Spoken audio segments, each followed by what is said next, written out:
Muy buenos días, estamos aquí de nuevo en el Sotoboche, en nuestro conversatorio Red Cultural, y hoy día tenemos un tema diferente y con un gran amigo. Aquí hoy día nos acompaña Felipe González, somos amigos de la vida entera, y él es, sí, periodista, igual que yo, estudiamos juntos, pero él es músico, y es músico y amante de la música, y yo me declaro melómana. Pero hoy día vamos a hablar de uno de los temas que probablemente para mí dentro de la música es de los más desconocidos. Pero tengo que decir que para hacer este conversatorio estuve un poco investigando y ahora quiero puro saber más. Hoy día vamos a hablar de jazz y vamos a hablar de una de las figuras clave del jazz. Y podríamos tal vez decir de la figura que cambió la música del siglo XX y cambió la música para siempre. Parte de lo que hoy es la música popular en base a personas como claves, personas individuales que hacen música ellos mismos. El concepto de alguna manera ejecutar un solo fabuloso nace con Louis Armstrong. Y Louis Armstrong va a crear de alguna forma y reinventar el concepto del jazz. Y la música no será la misma, y por eso él es emblemático, y el año 1929 él va a ser probablemente un momento de auge. Los años 30 van a ser auge para él, y ese año va a grabar discos importantes. Y por eso este año, 2019, estamos celebrándolo. Así que, Felipe, ¿qué representa Louis Armstrong para la historia de la música, primero? Bueno, primero gracias por la invitación, Maida. Lindo desafío hablar de Armstrong. Para la música, bueno, es una figura fundamental en la historia de la música del siglo XX, de la música popular, del devenir de la música popular, de la música afroamericana. Es una figura fundacional. Es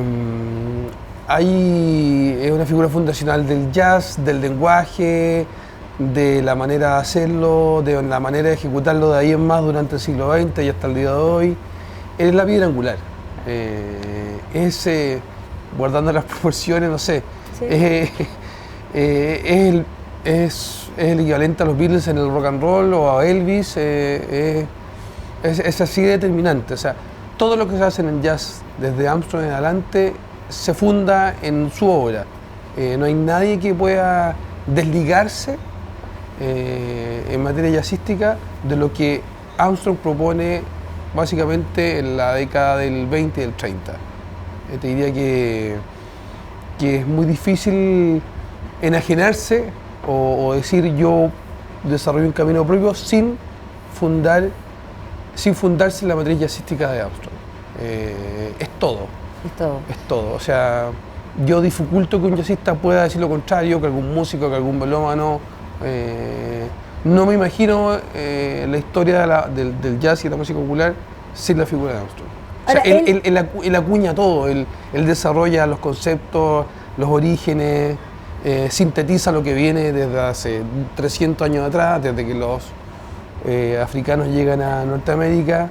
O sea, es la figura clave para de ahí en más desarrollar un estilo que todavía goza de gran popularidad, pero que te diría que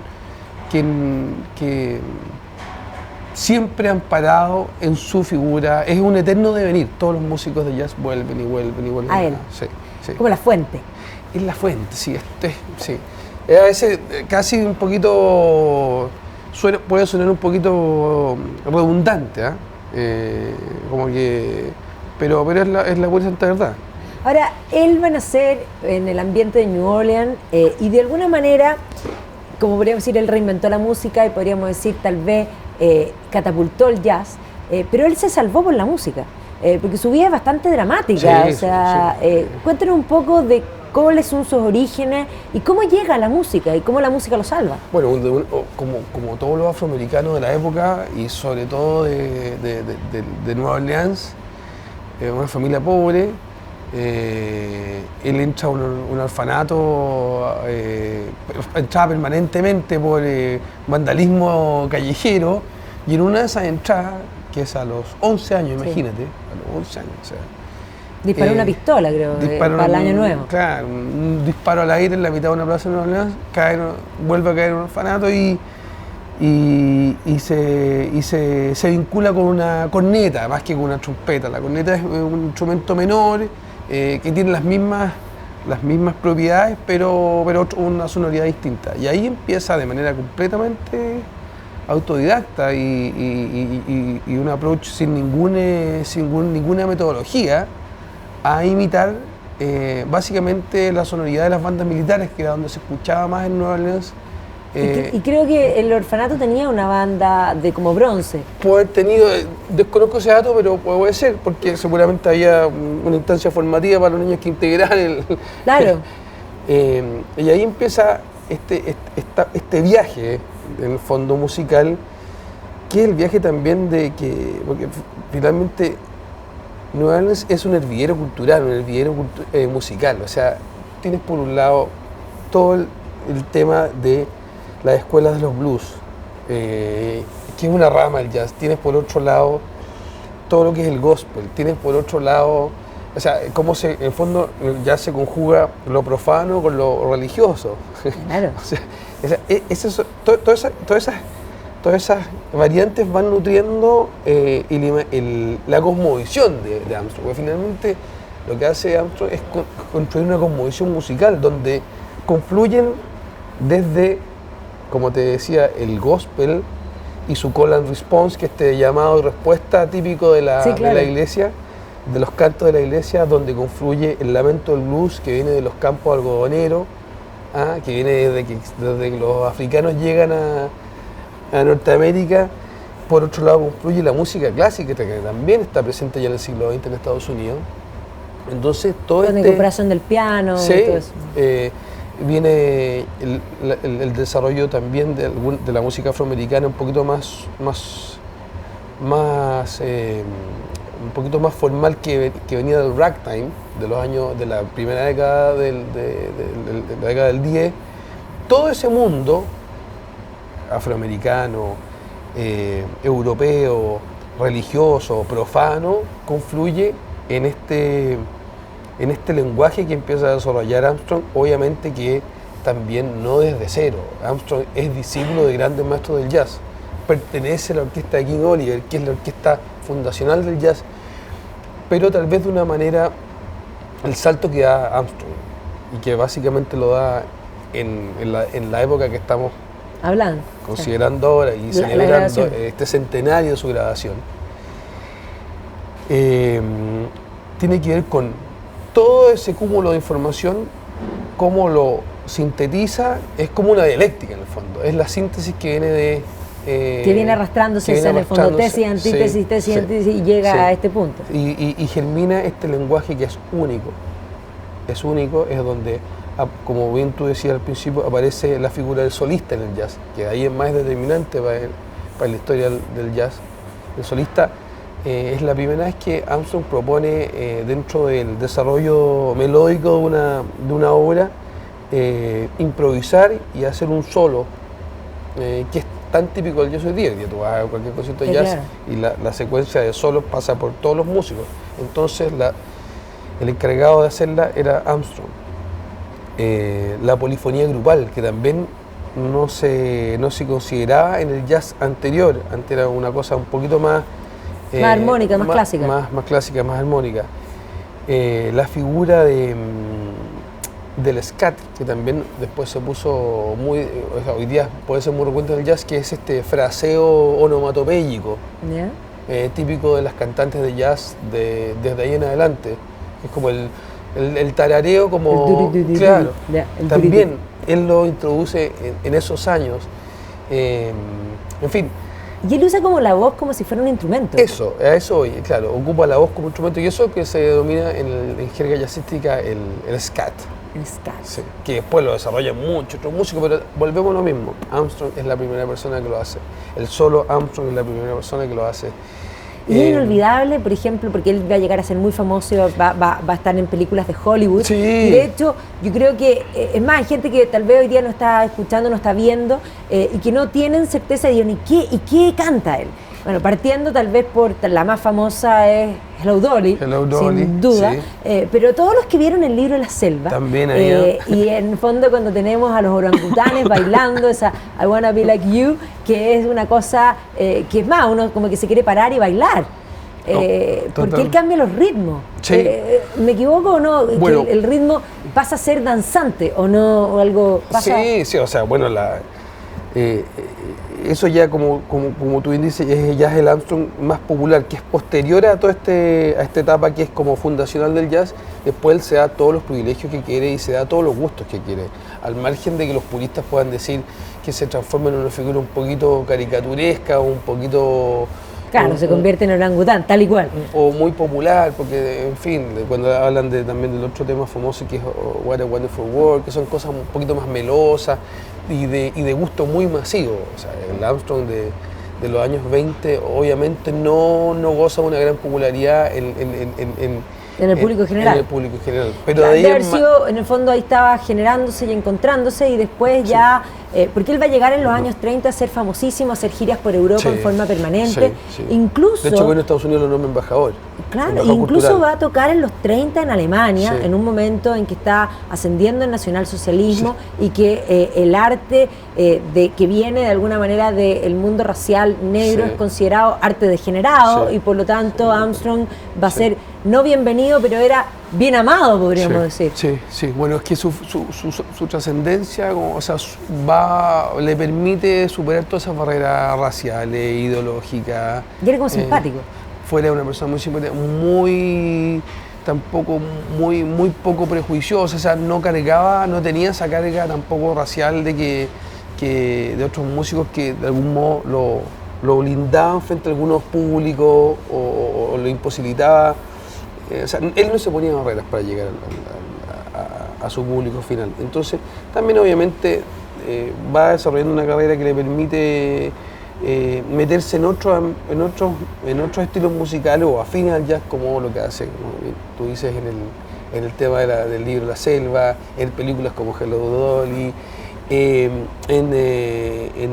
programas de televisión. O sea, se transforma en una figura universal.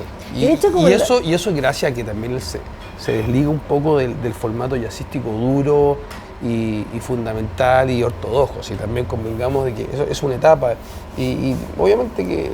No, y de hecho con Hello Dolly en los 60 va a llegar a ganarle en el Billboard a los Beatles. Sí, o sea, por eso, o sea, él logra romper cualquier barrera con su música, a nivel de popularidad, a nivel de rankings, a nivel de yo no sé, no tengo claro si es que alguna de las canciones puede haber sido también ganadora de Oscar en algún momento, si es que esta banda sonora del libro La Selva puede haberse llevado al Oscar en esos años.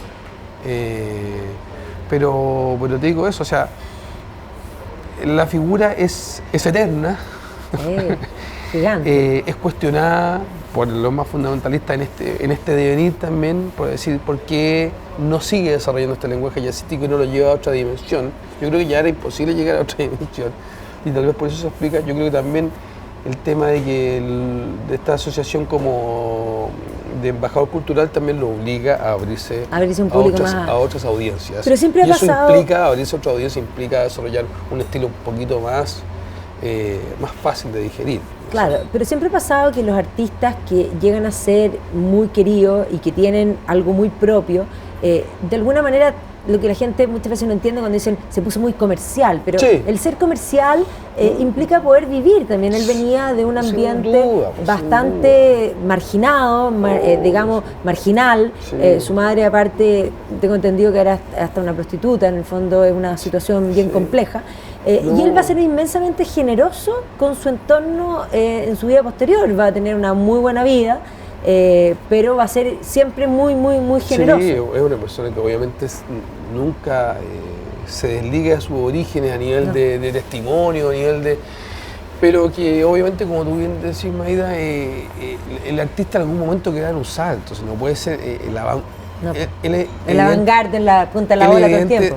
Fue un vanguardista, y es mucho más que un vanguardista porque es un artista que sienta base y la vanguardia, o sea, va más allá de la vanguardia. Y obviamente yo creo que llega un momento que también avanzando en la edad, avanzando en popularidad, se da ciertas licencias. Y es muy difícil, creo yo, como marginarse de toda esta popularidad que va ganando. O sea, también no sé si es una víctima, pero es un hijo de sus situaciones. Entonces yo creo que no es cuestionable este abandono de la vanguardia por lo más popular. Yo creo que cumple en ambos mundos, cumple igual de bien. Hay un disco que es muy posterior, que ¿cómo se llama? Que ya avanzada edad, que es con la de Ella Fitzgerald. Claro. Yo no creo que ni el más purista, aunque diga lo contrario, no se puede maravillar o emocionar, porque es un disco precioso, que es el clásico disco Ella and Louis. Wow. Que es, partiendo por la portada, los dos ya muy mayores en la portada, mostrando también su madurez, tampoco ocultando que ya no son una figura de vanguardia ni mucho menos, pero es un disco donde ya decantan una madurez y donde decantan una sensibilidad que es única. Entonces, que a mí no me vengan con el cuento de que vale solamente a el Armstrong vanguardista, el Armstrong fundacional y el Armstrong que sentó las bases. O sea, valen todos, son todos igual de valiosos y oye, cuando vino a Chile, que la década del 60 también, ya venía en otra etapa y en fin, o sea, no son excluyentes uno del otro.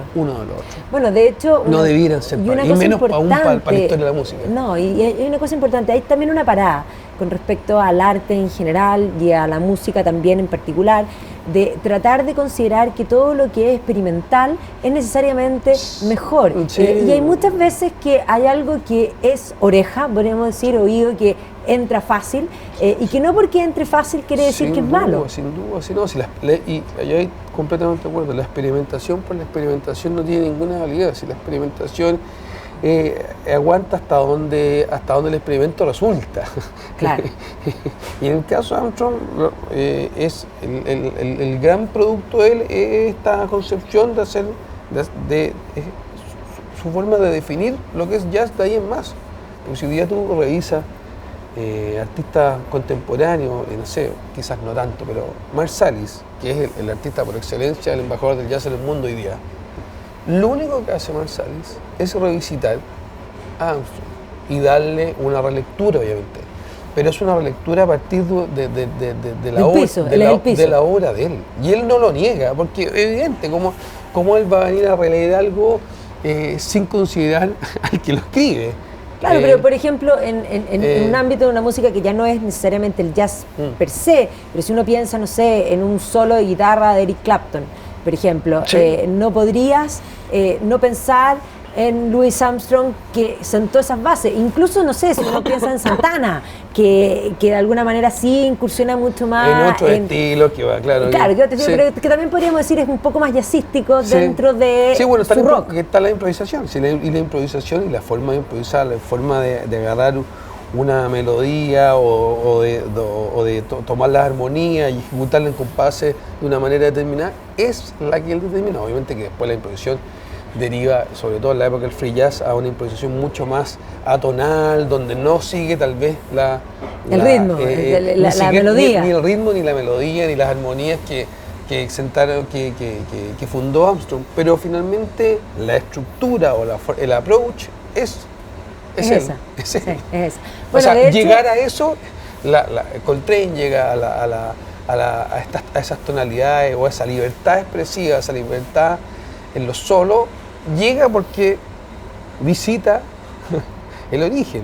Claro, ahora me encantaría, obviamente no vamos a ver, pero cuánto, porque él de música clásica sí va a aprender después bastante, porque en el fondo él se va a ir a Chicago. Aprende a leer música. Aprende música clásica, sí. Y sin duda debe haberse empapado de la idea así tipo Paganini, porque Paganini fue sin duda el virtuoso del violín, en su época, y él va a ser el que va a hacer estas improvisaciones, que va a empezar a hacer en el fondo variaciones de un tema en distintos niveles, sí.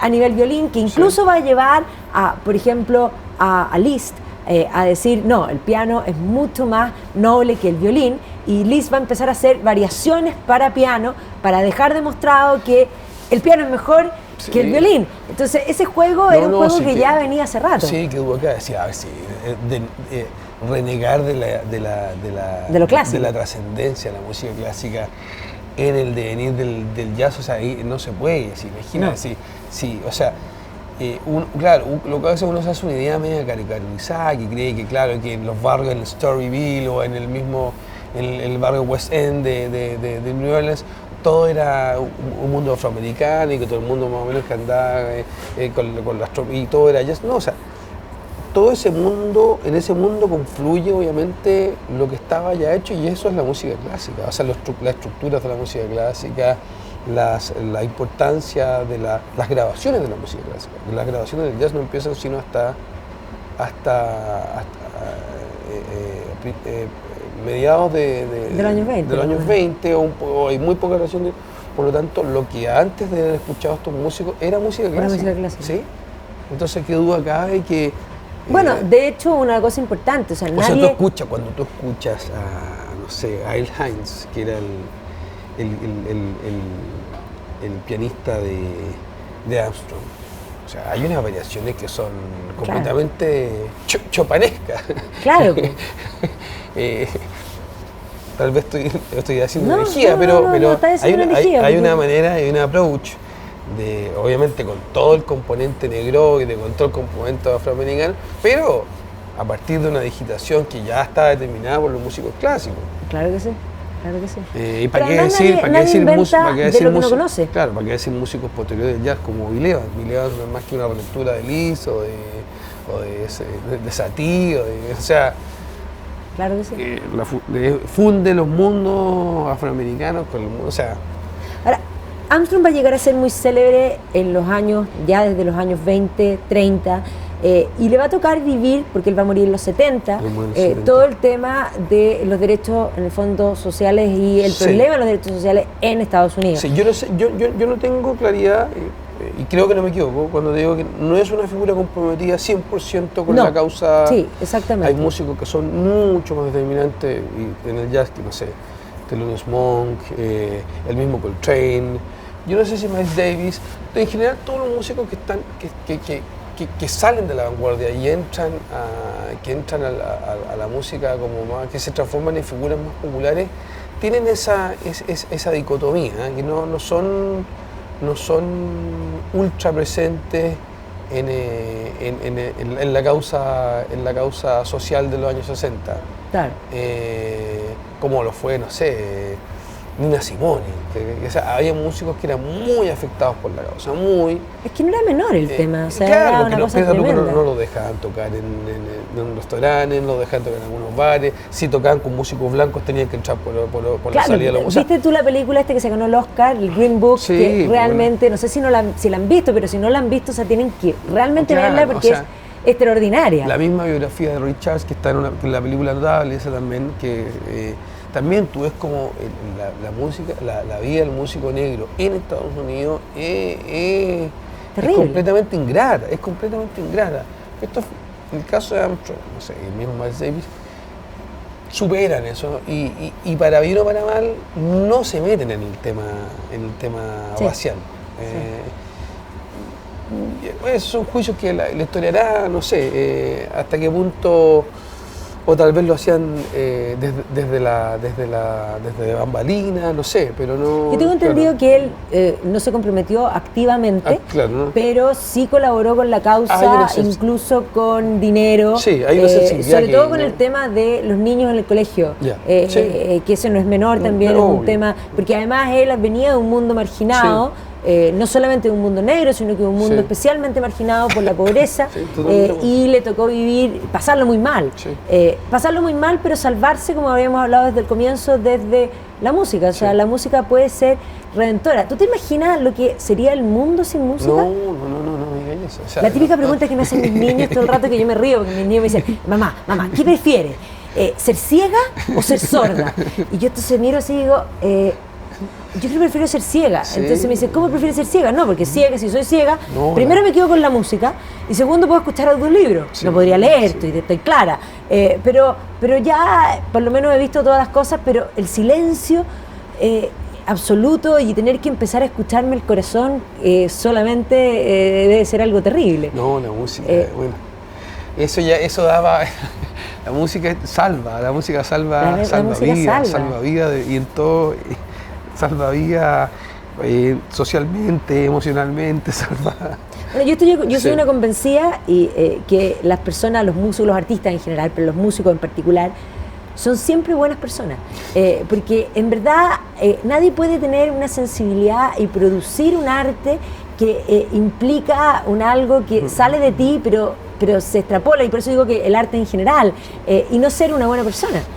Bueno, estoy diciendo que eres bueno.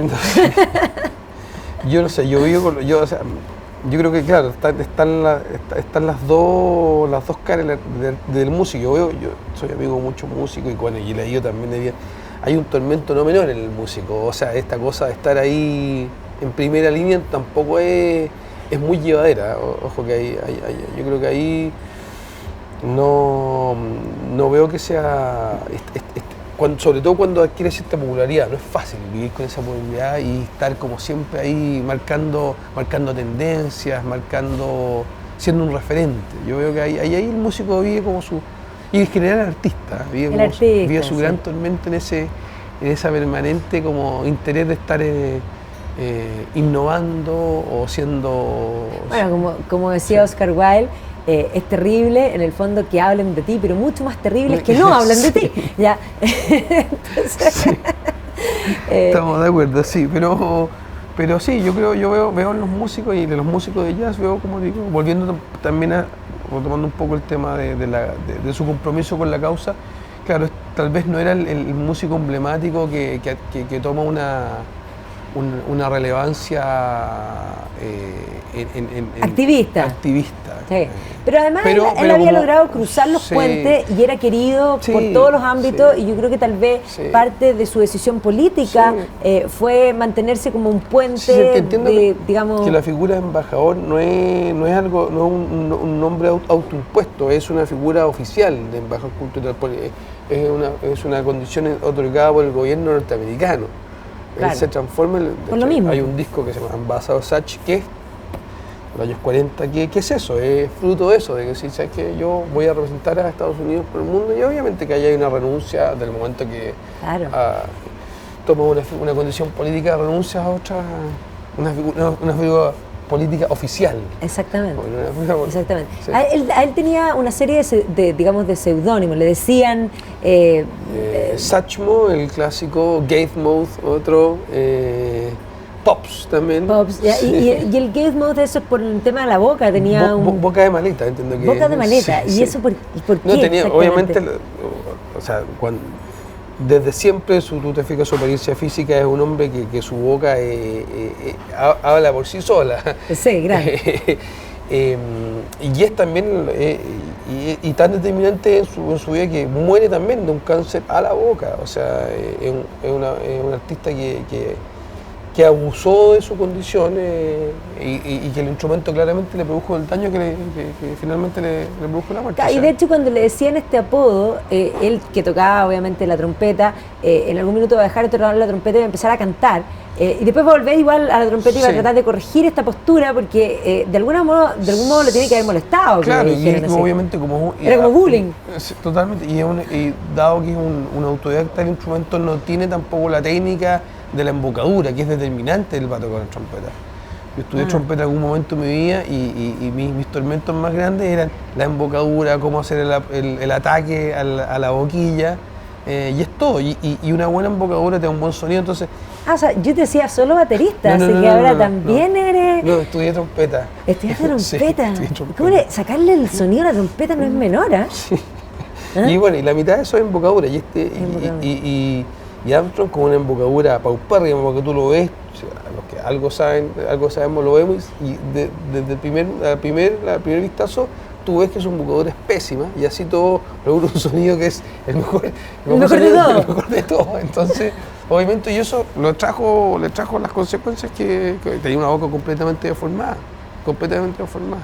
También tú dices lo del canto, yo creo, claro. Él siempre cantó desde sus grabaciones de los años 20, y las grabaciones que estamos recordando ahora, Pero después lo hace mucho más permanente, precisamente porque ya no puede tener, El instrumento. no puede ejecutar el instrumento de la manera tan sostenida con que la hace en la década del 20. Entonces por eso empieza a alternar la voz con este scat, que también es determinante en la historia del jazz, con la ejecución del instrumento. Pero sí, efectivamente lo que tú dices, esta condición, no me cae ninguna duda, esta condición de autodidacta es una pésima técnica la que tiene de embocadura, insisto, porque la técnica sonora es sin igual. Es sin igual. Sin igual. Bueno, a lo mejor en el fondo los que son únicos en sí mismos pueden darse el lujo de tener una técnica propia. Sí, sí, no me cae ninguna duda. Pero sí, pero es eso. No, pero como digo, Armstrong, tal vez yo no tuve, bueno, por mi edad no tuve la suerte de verlo en Chile, como digo, en los años 60, pero entiendo que esa visita hay una foto emblemática, bajando al aeropuerto con chupalla, con sombrero guaso y con una manta. Bueno, de hecho una alumna mía, que cuando supo que íbamos a hacer el conversatorio, y por eso te lo busco para mostrártelo, me escribe y me dice, por favor, mira esto, y me manda esta foto que yo encontré que era absolutamente increíble. Es ella con Armstrong aquí en Chile. Así que Sheila, ahí está tu foto, mira que ves fantástica, te ves realmente extraordinaria, increíble. Pero imagínate lo que, o sea, increíble. No, la llegada a Chile fue como de un rockstar. ¿Un rockstar? Sí, está cubierto por todos los medios. En su momento me acuerdo que revisé la documentación que hay del Mercurio. ¿Qué año vino? La primera viene, creo que es la década de 50, 57, y después vuelve a mediados de los 60. Viene 2 veces. Sí. Siempre transformado en estrella, nunca, siempre precedido de una fama. Una halo así como. Sí, total. Qué increíble. Total.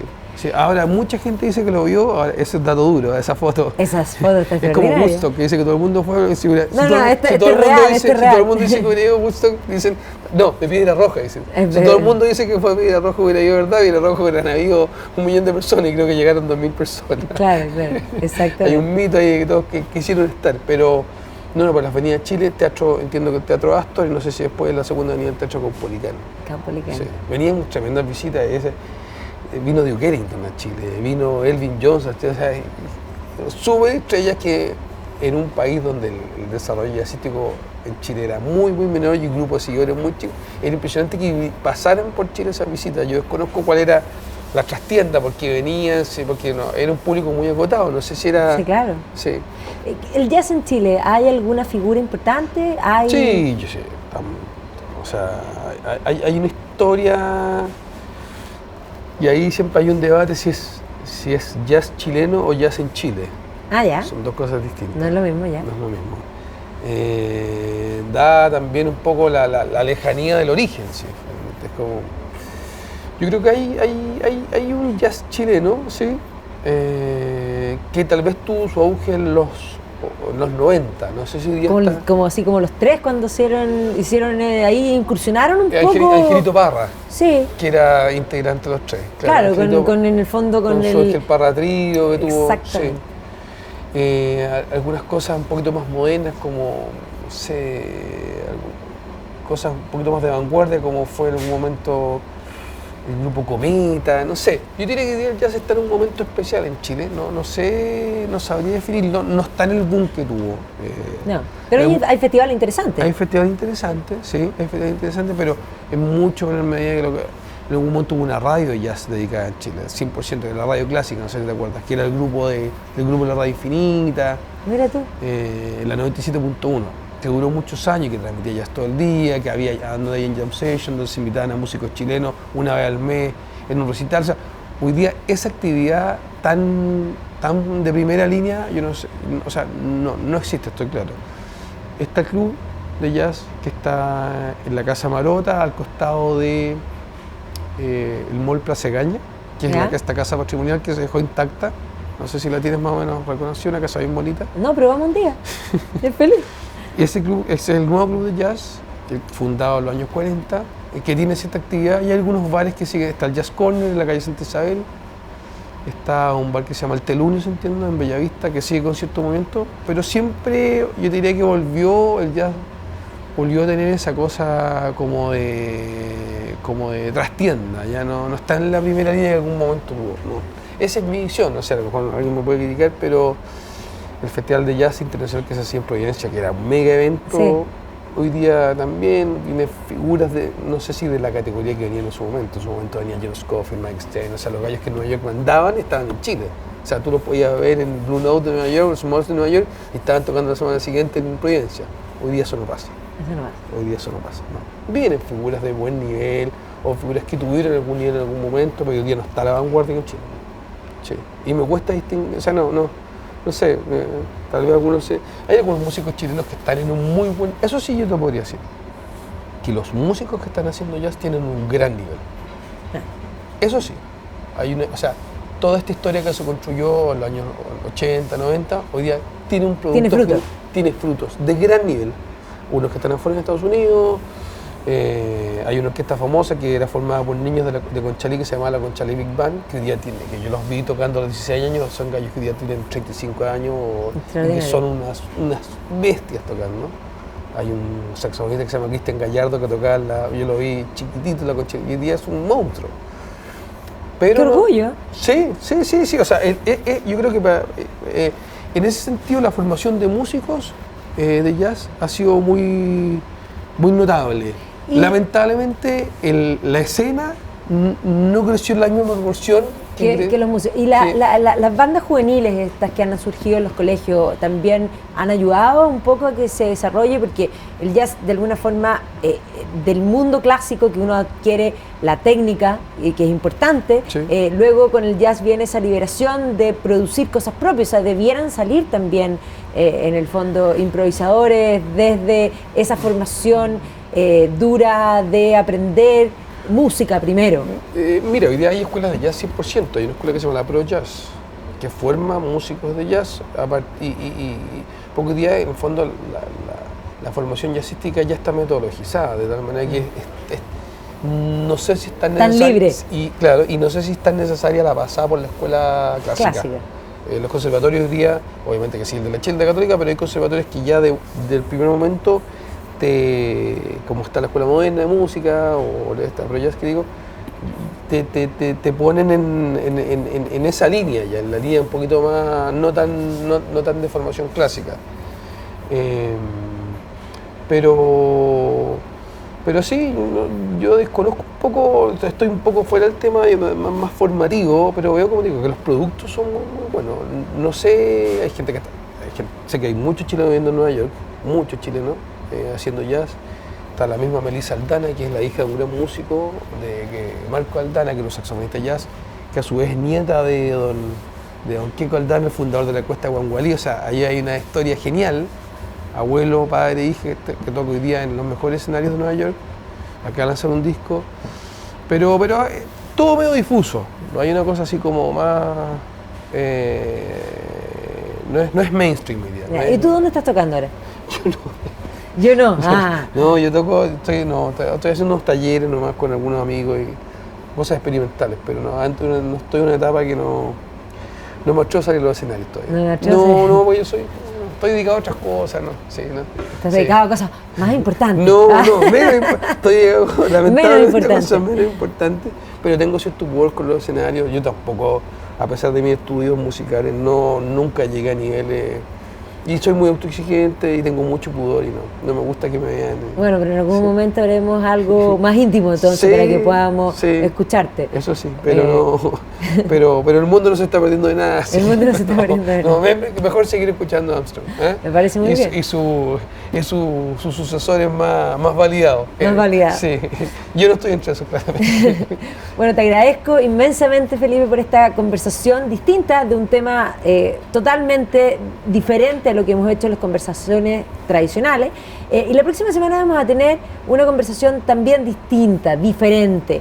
No vamos a estar aquí en el Sotoboche en vivo, porque efectivamente él viene desde Estados Unidos, nos van a prestar a un invitado importante, un economista, así que vamos a estar hablando de economía, de libre mercado, de capitalismo, con nada más y nada menos que Jason Brennan. Así que el próximo conversatorio voy a probar yo, porque voy a tener que hacerlo en inglés, así que espero que no se rían ustedes mucho. Mi inglés no es perfecto, yo estuve en un colegio alemán, pero lo hago más o menos bien, así que espero pasar la barrera. Nos vemos la próxima semana. Gracias.